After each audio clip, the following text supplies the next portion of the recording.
Hello दोस्तों, नमस्कार और मेरी यूट्यूब फैमिली को ढेर सारा प्यार। सामने अब जो आप पौधे देखेंगे और उनमें लगी सब्जियां देखेंगे, ये मेरे गार्डन में लगी हुई है और ये गार्डन मैंने अपनी छत पर टेरेस पर सेटअप किया हुआ है। आप देख सकते हैं कि सभी मैक्सिमम ग्रो बैग के अंदर मैं इन सब्जियों का उत्पादन अपने किचन के लिए लगातार रूप से ले रहा हूँ, चाहे सब्जी कैसी भी हो। काफी तरह की वैरायटी इस वक्त मेरे टेरेस गार्डन में करीब करीब 25 प्लस सब्जियां लगी हुई है, जो कि पूर्ण रूप से पूरे पौधे ग्रीनरी के से युक्त हैं। किसी भी पौधे में कोई भी इंसेक्ट का आपको अटैक नहीं दिखाई देगा। साथ में पौधे पूर्ण रूप से फलों से लदे हुए आपको दिखाई देंगे।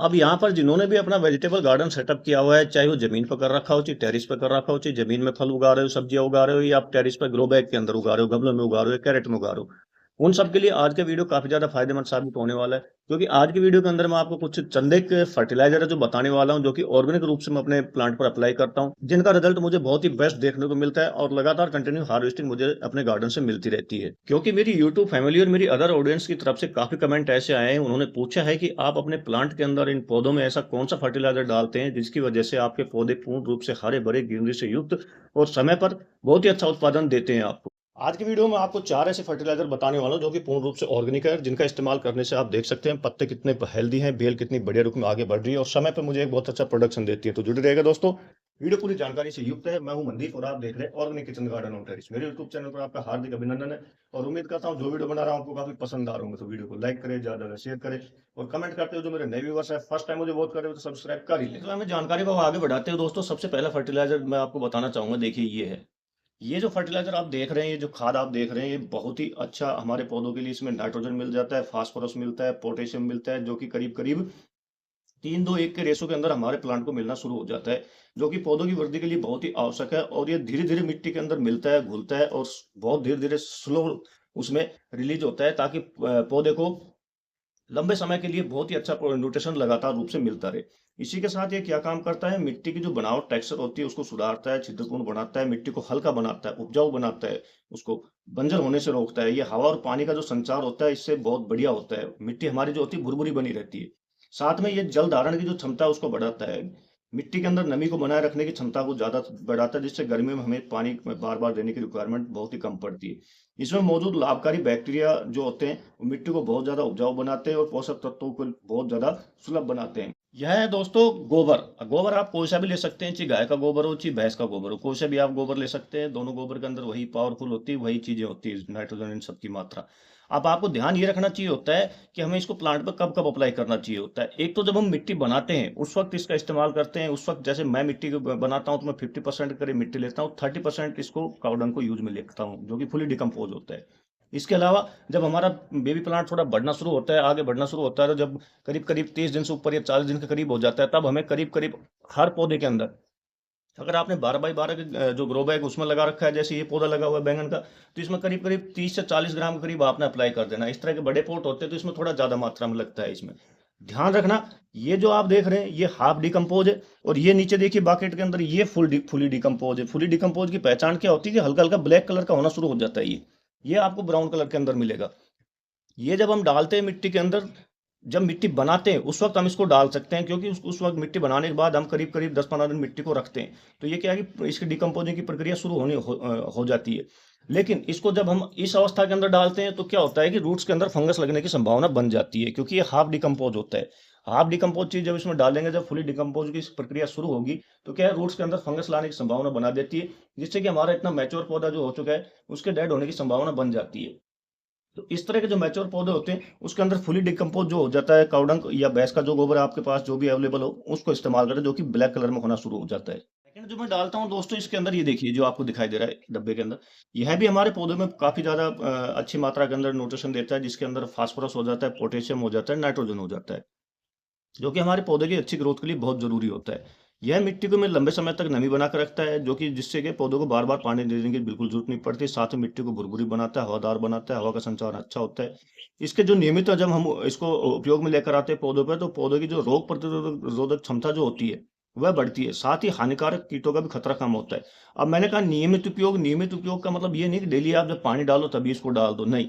इसको करीब करीब 15 दिन में एक बार हमें डालना चाहिए। जो जैसे ये ग्रो बैग है, 12x12 का ग्रो बैग है, बैंगन का पौधा लगाया था, इसके अंदर करीब करीब 50 ग्राम के करीब हमें प्रति पौधा हर 15 दिन के अंदर एक बार अप्लाई करना चाहिए होता है। अलावा इसके जब हम मिट्टी तैयार करते हैं पौधे को लगाने से पहले, रिपोर्टिंग से पहले, तो इसके अंदर मैं करीब करीब 10% के करीब ये मिलाता हूँ। जैसे 50% हो गया गार्डन सॉइल, 30% हो गया फुली डिकम्पोज काउ डंग, 10% के रेशो में इसको वर्मी कंपोस्ट जिसे हम कहते हैं, इसको मिलाता हूँ। एक्चुअली दोस्तों ये है वर्मी कंपोस्ट, केचुए की खाद बोलते हैं जिसको। जैसे कावडंग होता है उसको भी हम जैसे इंडोर और आउटडोर दोनों प्लांट में अप्लाई करते हैं, सेम उसी तरह इसको जो केचुए की खाद होती है, इसको भी हम जो वर्मी कंपोस्ट है इंडोर आउटडोर दोनों पौधों के लिए अप्लाई कर सकते हैं। 15 से 20 दिन वाला जो गैप टाइम बताया उस टाइम के अंदर मैं अपने इंडोर प्लांट पे भी अप्लाई करता हूँ, और इस तरह जो फलदार पौधे होते हैं साथ में जो सब्जियों वर्ग के पौधे होते हैं उन पर भी दोस्तों मैं अप्लाई करता हूँ। पहला जो फर्टिलाइजर मैं आपको बताने वाला हूँ आप अपने घर में फ्री में भी तैयार कर सकते हैं। देखिए दोस्तों यही है, आपको कुछ स्काई कलर का दिखाई दे रहा होगा लाइट के अंदर। इसके अंदर बहुत अच्छी मात्रा में पोटेशियम होता है, फास्फोरस होता है, मैग्नीशियम भी होता है, कैल्शियम भी होता है। इसके अंदर नाइट्रोजन नहीं होता। कारण बताऊंगा क्यों नहीं होता इसके अंदर नाइट्रोजन। एक्चुअली दोस्तों यह है राख, जो लकड़ी की राख होती है वह है। इसमें मौजूद जो पोषक तत्व होते हैं जड़ों को मजबूत बनाते हैं, जिससे मिट्टी में पौधे जो होते हैं अच्छी तरह टिके रहते हैं, तेजी से बढ़ते हैं। फल और फूलों की संख्या को ये बढ़ाता है, जिससे उपज बहुत बेहतर बनती है। साथ में इसकी जो हल्की गंध होती है, वो प्राकृतिक जो नेचुरल जो छोटे मोटे कीट होते हैं या जो मिट्टी में जो फंगस लग जाती है उनको दूर करती है, जिससे पौधों को काफी तरह की बीमारियों से दोस्तों बचाया जा सकता है। इससे हम मल्चिंग के रूप में भी उपयोग कर सकते हैं, जिससे क्या है कि मिट्टी के अंदर नमी बनाए रखने में सहायक होता है। इसको हम दो तरीके से डाल सकते हैं। एक तो जब हमारे प्लांट में इंसेक्ट का किसी का अटैक होता है तो हम इसका क्या छिड़काव करते हैं, जो सूखी राख होती है उसका छिड़काव करते हैं प्लांट के ऊपर। दूसरा, हम मिट्टी के अंदर मिलाते हैं ताकि हमारे पौधे को जो फास्फोरस है, कैल्शियम है, पोटेशियम है, मैग्नीशियम है, इस तरह की जो हमारे पौधे को न्यूट्रिशन मिलना चाहिए होता है ऑर्गेनिक वे के अंदर। आप चाहे तो रासायनिक चीजें डालकर भी इनको पौधे को दे सकते हैं, बट मैं इस तरह की चीजों का इस्तेमाल करके मैं अपने प्लांट से अच्छा उत्पादन लेता हूँ। तो हमें इसको अंदर मिट्टी के अंदर मिलाया जाना चाहिए होता है। मिट्टी की हल्की हल्की गुड़ाई करनी चाहिए होती है। फिर उसके बाद इसको करीब करीब जैसे 12 बाई 12 के ग्रो बैग के अंदर है तो उसके अंदर 1 से 2 चम्मच आप मिलाइए, ज्यादा मत मिलाइए। बड़े ग्रो बैग के अंदर है तो 1 मुट्ठी करीब इसको मिला दीजिए। अब ये बनता कैसे, बनाया कैसे जाता है दोस्तों? इसके लिए ठोस लकड़ी होनी चाहिए होती है। आप ऊपर जो उपले होते हैं, जो कंडे होते हैं, उनकी राख का भी इस्तेमाल ला सकते हैं, लेकिन मैं हमेशा लकड़ी की राख इस्तेमाल में लेकर आता हूँ। इससे क्या बेस्ट बेनिफिट होता है कि इनके अंदर काफ़ी अच्छी मात्रा में जो चीज़ें मैंने बताई है, जैसे फास्फोरस है, पोटेशियम है, कैल्शियम है, इनकी मात्रा अच्छी पाई जाती है। नाइट्रोजन इसके अंदर क्यों नहीं होता? क्योंकि जब लकड़ी जलती है तो नाइट्रोजन हवा में विलीन हो जाता है, इसके अंदर नहीं रह पाता है। इसे हम जब मिट्टी बनाते हैं मिट्टी में मिला सकते हैं। अलावा इसके जब मिट्टी में हम नहीं मिला पाते हैं तो जब हम देखते हैं कि प्लांट हमारा बड़ा होता जा रहा है इस तरह से और उसमें फल फूल आने का समय हो जाता है, तो जब 40-50 दिन का होता है प्लांट तो हम इसको अप्लाई करते हैं, जिससे इसका अप्लाई करने से क्या होता है पौधे के अंदर खूब अच्छी मात्रा में फल फूल आना शुरू हो जाते हैं। तो चौथा फर्टिलाइजर जो मैं आपको बताने वाला हूँ दोस्तों, उसके अंदर भी काफी अच्छी मात्रा में नाइट्रोजन होती है, फास्फोरस होती है, पोटेशियम होता है, मैग्नीशियम होता है। इसके अलावा और भी काफी सूक्ष्म तत्व होते हैं जो हमारे पौधे के लिए बहुत ज्यादा जरूरी होते हैं। और सबसे जुड़ी बात तो यह है कि आप इसे फ्री ऑफ कॉस्ट में घर पर ही तैयार कर सकते हैं। आपका 1 रुपया खर्चा नहीं लगने वाला होता है। साथ में ये क्या काम करता है, जो मिट्टी की जल निकासी और संरचना होती है उसको काफी अच्छा बनाता है। जो नाइट्रोजन की इसकी अंदर जो अधिकता पाई जाती है उससे क्या होता है कि पौधे के अंदर खूब अच्छा गिर दिखाई देती है। साथ में नई नई ब्रांचें दोस्तों पौधे में आना शुरू हो जाती है और पौधा बहुत गहरा और बूसी बनना शुरू हो जाता है। इसके अलावा समय पर ये फल और फूल लाने की अपनी क्षमता भी दिखाता है। साथ में मिट्टी के अंदर लंबे समय तक ये नमी बना के रखता है, जिससे क्या होता है कि बार बार हमें पानी देने की जरूरत नहीं पड़ती। इसके अलावा इसके अंदर जो मौजूद टैनिक एसिड होता है एक नेचुरल कीटनाशक का काम करता है, जिससे कि प्लांट में खरपतवार बहुत कम खड़ी होती है। साथ में जैसे दीमक हो जाती है या चींटियां जो घर बनाना शुरू कर देती है, वो इसकी जो तेज गंध होती है, थोड़ी तीखी गंध होती है, उससे दोस्तों ना तो गमले के अंदर चींटियां आएंगी, ना ही दीमक अपना घर बना पाएंगी। एक्चुअली दोस्तों ये है चाय पत्ती। अब चाय पत्ती कैसे लेते हूँ मैं, इसको कैसे इस्तेमाल में लेकर आता हूँ। जो घर में चाय बनती है हम क्या करते हैं, उसको चाय पत्ती को फेंक देते हैं, बट मैं फेंकता नहीं हूँ। उस चाय पत्ती को अच्छी तरह पानी से धोता हूँ। इसके अंदर से जो दूध के और जो चीनी का अवशेष होते हैं वो निकाल लिए जाते हैं।